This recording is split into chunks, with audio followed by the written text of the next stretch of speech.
બેલડું જોડીને આને અમીરજીને ત્યાં પોતાની નેહડે રોકીને વેગડા ભીલ પાસે ગયા. બાજુમાં જ હતું. વેગડા ભીલ પાસે ગયા. લાખબાઈમાં ટૂંકમાં વાત કરું, વેગડો ભીલ રાજી થઈ ગયો. મારી માં લાખબાઈમાં ચારણાએ મારું આંગણું પાવન કર્યું. કે પાવન તો કર્યું, પણ આજે એક વેણ લઈને આવીશું. માં કયો નહીં, હું માથું આપી દઉં. તારું માથું નથી જોતું મારો બાપ વેગડા ભીલ, પણ તારી દીકરી રાજલ છે ને એનું માગું લઈને આવીશ. કે માં એ તો બહુ સારી વાત કહેવાય. માં આ તો બહુ સારી વાત. માં લાખબાઈ ચારણાએ માગું લઈને મારી દીકરી લાડકી દીકરી. પણ બેટા સાંભળ વેગડા ભીલ, હમીરજી ગોહિલ હારે લગ્ન કરવાના છે તારી દીકરીને. કે હમીરજી ગોહિલ એ તો સોમનાથની સખાતે નીકળ્યું એવા સમાચાર સાંભળ્યા. તો કે આ એની હારે. કે કાંઈ વાંધો નહીં માં, કે હમીરજી ગોહિલ મારા નેહડે છે અને એક જ રાત અહીંયા આજને આજ લગ્ન કરવાનું. એક જ રાત રોકા હે. તારી દીકરી રાજલનો સંસાર એક જ રાતનો. કાલે સવારે સોમનાથ માટે નીકળી જાહે. છતાંય તારે તારી દીકરીને લગ્ન હાંતા મોઢે એને પરણાવવાની છે. અને તેથી વેગડા ભીલે કીધું કે માં મને કોઈ વાંધો નથી, તમે કયો એ કરવા તૈયાર છું ધર્મના માટે. પણ મારી દીકરી લાડકી રાજલ મારો કાળજાનો કટકો છે. મારે ખાલી મારી દીકરીને પૂછવું જોઈએ. હું જરા પૂછી લઉં મારી દીકરીને. કે પૂછી લે બાપ, પૂછતો આવ્યો. મિત્રો હકીકતમાં એવું હતું, ઈ રાજલ વેગડા ભીલની લાડકી દીકરી ઈ જેઠવા રાજપૂતોની દીકરી હતી. તુલસી શામની યાત્રા એ જેઠવા રાજપૂતો આવેલા. ભીલો અને રાજપૂતોને ધીંગાણું થયું. રાજપૂતો કપાઈ ગયા અને રાજપૂતાણીઓ હારે હતા એ સતી થઈ ગયા. 5 વર્ષની એક દીકરી બસી. એ બાવડું ચાલીને મરતા મરતા જેઠવા રાજપૂતે વેગડા ભીલને દુશ્મનના હાથમાં દઈને કીધું, આજથી આ તારી દીકરીને સારું ઠેકાણું જોઈને પરણાવી દે છે. તમે કલ્પના તો કરો, આ વાતું તો જુઓ.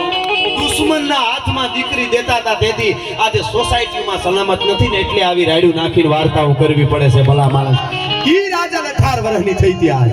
પણ વેગડા ભીલે સપનામાંય નહોતું વિચાર્યું કે મારી દીકરી નથી. એટલા લાડથી મોટી કરી હતી. વેગડા ભીલને એટલી વાલી હતી દીકરી. ઈ રાજલ ગાંધીગીરના હાગડાના તાપણના ગાયરું જે ભીતડા હોય એમાં ગાયર કરતી હતી. ગાયર કરે ને ભીતમાં ગારો લઈને ઈ ગાયર કરતી હતી. રાજલ 18 વર્ષની રૂપના આભરણ જેવી. વાહે થોડેક દૂર આવીને ઊભી એક બાજુ આમ અને અવાજ કર્યો, બેટા રાજલ. કે હા બાપુ. ગાયર કરવાનું ચાલુ છે. હો આમ બેટા રાજલ. કે હા બાપુ. કે તારા લગ્ન કરવા છે બેટા. અરે બાપુ મને કાં પૂછો. હરમાઈને હેઠું જોઈ ગયા. બાપુ મને કાં પૂછો. ગાયર કરવાનું ચાલુ પણ હરમાઈને નીચે જોઈ ગઈ. બાપુ લગ્ન કરવાનું મને કાં પૂછો બાપુ. તું કે બેટા સાંભળ તો ખરી, તારા લગ્ન હમીરજી ગોહિલ હારે કરવાના છે ને આજે જ કરવાના. કે બાપુ પણ મને ન પૂછો, મારા બાપ છો તમે. ગાયર કરવાનું ચાલુ છે. કે બેટા સાંભળ તો ખરી, તારો એક જ રાતનો સંસાર છે. આજે લગ્ન થાય, એક રાત હમીરજી રોકા હે, કાલે નીકળી જાહે સોમનાથ માટે. બેટા ખપી જાહે એટલે તને પૂછું, તને વાંધો નથી ને. મિત્રો એ ગાયર આટાણ સુધી ચાલુ હતી. આમ પાછું વળી નહોતી જોતી એ દીકરી. પણ એક જ રાતનો સંસાર. જ્યારે બાપ બોલ્યો ત્યારે આગળ આવેલી લટુને સહેજ આમ કરતી આમ ફરીને એટલું કીધું, બાપુ એક જ રાતનો સંસાર ને. કે હા. કે સયર પેરું ચૂડલો જીણરી અખિયા લાલ પછી ઘડી ભર વહુ સુહાગણી તોય મારું આખું એક ઘડી સુહાગણ રહું તોય આ શરીરને કેદી પડતા વાર લાગવાની. બાપુ ધર્મના માટે હમીરજી ગોહિલ નીકળ્યો હોય ને એની હારે એક ક્ષણ વિતાવી આ દીકરી માટે બહુ સારી વાત છે. તમારી દીકરી માટે સ્વર્ગ જેવી વાત છે. ટૂંકમાં મિત્રો ઘડિયા લગ્ન લેવાના એ જ દિવસે હમીરજી ગોહિલ, હવે સાંભળજો, હમીરજી ગોહિલ રાજલ હારે મંગળ વર્તો. પણ બીજા 200 રાજપૂતો ભીલની કન્યાઓને પરિણ્યા. કોઈ 13 વર્ષની, કોઈ 15 વર્ષની, કોઈ 18, કોઈ 20 વર્ષની ભીલની દીકરીઓ હરખતા હરખતા રાજપૂતોની હારે મંગળ વર્તતી હતી. કે આ શરીર તો કાલ પડી જાહે, પણ કદાચ આ રાજપૂતોનો વંશ રહી જાય તો સનાતન માટે કાયમ આવે. આ વાર્તાઓ યુનિવર્સિટીમાં આવવી જોઈએ. આજની અંગ પ્રદર્શન કરીને વિદ્યા બનાવવા વાળી દીકરીઓને ખબર હોય ભારત વર્ષની દીકરીઓની શું તાકાત છે. એક જ રાતનો સંસાર 200 રાજપૂતોને 200 ભીલની કન્યાઓ તેથી પરિણીતી. એવડો મોટો ભીલ રહેતા હતા ત્યારે ગીરમાં. મંગળ વર્તાણા, ફેરા ફરાણા, મંગળ પુરાણ થયા. કન્યાદાનનો વખત આવ્યો, કરિયાવરનો વખત આવ્યો. તેથી 1100 ભીલ ઉભા રહ્યા આમ તરવારો રાખીને. કે અમે 1100 ભીલ કરિયાવરમાં અમારા 1100 માથા આપીએ છીએ. રાજપૂતોની પેલા સોમનાથના પટાંગણમાં અમારા માથા પડી જાય તો જ રાજપૂતની માથે કોઈ ઘા કરી શકશે. મિત્રો ટૂંકમાં એક રાતનો સંસાર હમીરજી ગોહિલ બધા રાજપૂતોની રોકાણા.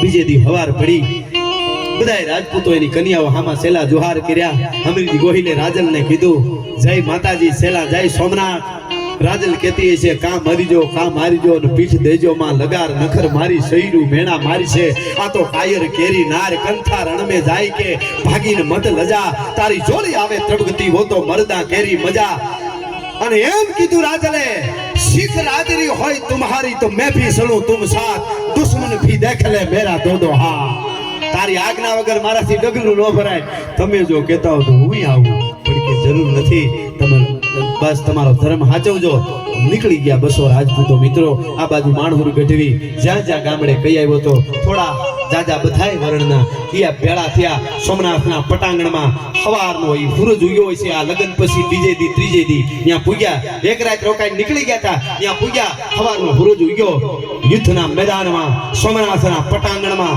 બધા સનાતનીઓ ધીરા ધીરા ધીરા ધીરા ધીરા તૈયાર થવા મંડાણા છેલ્લી વારના તુલસીદલ મુખમાં મુકાણા છે છેલ્લી વારની તરવારો તૈયાર થઈ છેલ્લી વારના હમીરજી ગોહિલે કીધું કાય ફેરવ્યું आज આવી જાજો ખબર ભરવા પ્રથમ શૈલપુત્રી પ્રથમ બ્રહ્મચારિણી પ્રથમ ચંદ્રઘંટા ત્રિગમ કુષ્માંડા પંચમી સ્કંદ માતા છઠ્ઠી કાત્યાયની સાતમી કાળરાત્રી આઠમી મહાગૌરી નવમી સિદ્ધિદાત્રી એ ભૈરવિયું ખબર ભરવા આવી જાજો સોમનાથના પટાંગણમાં હવે આગળ કોઈ તમને ખબર ભરાવે એવો મળે કે ન મળે પણ અમે કાલે તમને ખબર ભરી દેવું યુદ્ધના મેદાનમાં આ બાજુ યવનોના ટોળા મારો મારો મારો હેરી હેરી હેરી કરીને બહાટી બોલાવા મંડાણીઓ એક સોમનાથનો દરવાજો હમીરજી ગોહિલે સંભાળ્યો એક દરવાજો વેગડા ભીલે સંભાળ્યો ચારે બાજુ 1100 ભીલ બીજા જે કઈ 18 વર્ષના થોડા થોડા આવ્યા તાઈ 200 રાજપૂતો બધાય ગોઠવાણા ચારે બાજુથી દુશ્મનના દળ મારો મારો મારો મોત મોત મોત ધોસા વિડા વાગવા ગમનચાણ યુદ્ધ જામ્યું અડ પડે જીક માતી ગજુક કટ જાત સીજ ઘટ ટૂક ટૂક ફટ જાત કઈક ફય ફરા ફર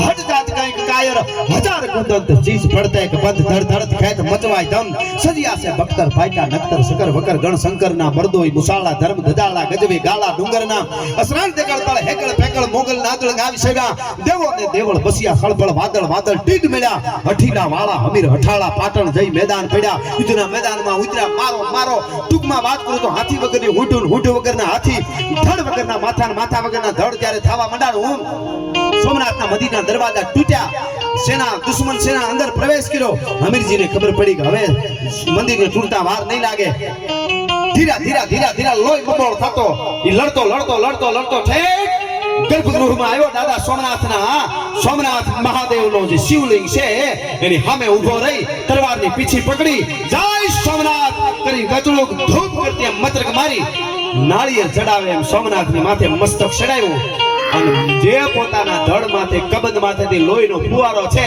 ઈ દાડા સોમનાથની માથે જેને કહેવાય તેની ગળતી સળતી ફુવારો ગયો અને પછી આમ પાછો મળ્યો હમીરજી પણ ઢૂંઢે ઢૂંઢ દીતા ઢાળ ખડકે રગત વહતી ખાળ દેતા દેખ પ્રબદાન મેપદ મોખડો હનુમાન ઢૂંઢે ઢૂંઢ દીતા ઢાળ મારો મારો મારો દુશ્મન દળ બહુ જાદુ હતું મંદિરને થોડું ઘણું તોડાય એટલું તોડ્યું નુકસાન કર્યું છેલ્લે દુશ્મનના દળ ભાગ્યા આપણા જેટલા હતા ભીલો રાજપૂતો પીધા બધાય કપાળા પડવા મંડાણા તેથી મિત્રો સોમનાથની સાક્ષીએ સોમનાથના પટાંગણમાં દરિયાને કાંઠે તેથી સોમનાથની સાક્ષીએ તાળીઓ પાડવાવાળા 2000 કિન્નરો કપાઈ ગયા હતા દાદા સોમનાથ માટે આ ધર્મ છે ને આ સનાતન છે ત્યારે ધર્મ બચે હવામાન જનો થાય એટલા બ્રાહ્મણો કપાઈ ગયા હતા 18 વરણ રાજપૂતો ભીલો અને હમીરજી ધીરો ધીરો તેથી ઢળી પીડો આથમતા હુરજની હારે અને આય લાખબાઈ માએ તેથી મેં ગીત લખ્યું છે ને કડી છે કે જે તેથી વગાય તેથી ગાયા હતા મરસિયા આયે આય લાખબાઈ મરસિયા ગાતા હતા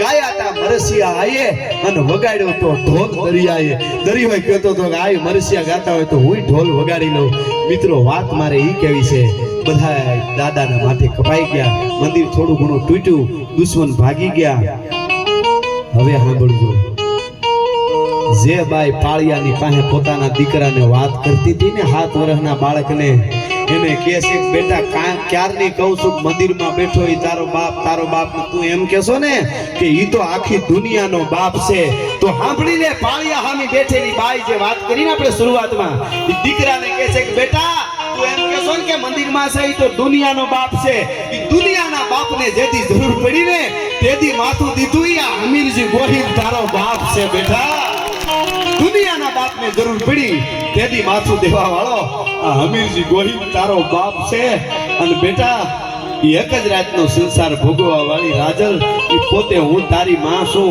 મને ચારણ આઈ લાખબાઈના વેણ ઉપર મને ભરોસો હતો કે તું આવવાનો છો એટલે હું સતી નથી થઈ એક રાતના સંસારમાં એ બધાય ચારણ આઈની તાકાત જોજો આ કુદરતી રીતે આપણે ગણી તો આવું ઘટના બને નહીં પણ આ ધર્મની એક વાત 200 રાજપૂતો અને હમીરજી ગોહિલ બધાયનો વંશ રહી ગયો તો ને ભાઈ એ દીકરીઓએ દીકરાઓને જન્મ આપ્યા હતા આ ચારણાઈના વચનની લાખબાઈના વચનની તાકાત ધર્મના માટે એટલે કહેવાય ધર્મ રહેશે તો રહેશે ધરા અને ખપ જાહે ખુરસાણ એક વિષમભર ઉપર તું રાખીને ભરોહો રાણ આજ મને વવારના ટીમે બેઠો તો એમ થયું કે એકાદી વાર્તા કોંક વાતો આજ પણ અમે માંડી શકીએ તો સાંભળવા વાળા હારા હોય કવિ વચન કામન નયન અને સૂટ્યો સુરવીર કો બાન સૂટ્યો પણ લાગ્યો નહીં તો સૂટ્યો કોણ પ્રમાણ ઈ આપણી ધરા છે અને ઈ ધરાનો ધર્મ ત્યારે બચ્યો છે એમનેમ ધર્મ ન બચે એટલે એવો સોમનાથ અને એવો જ આપણો દ્વારકા વાળો ઈ દ્વારકા વાળાની આ વંદના કરી મારા શબ્દોને વિરામ આપી છે એટલા માટે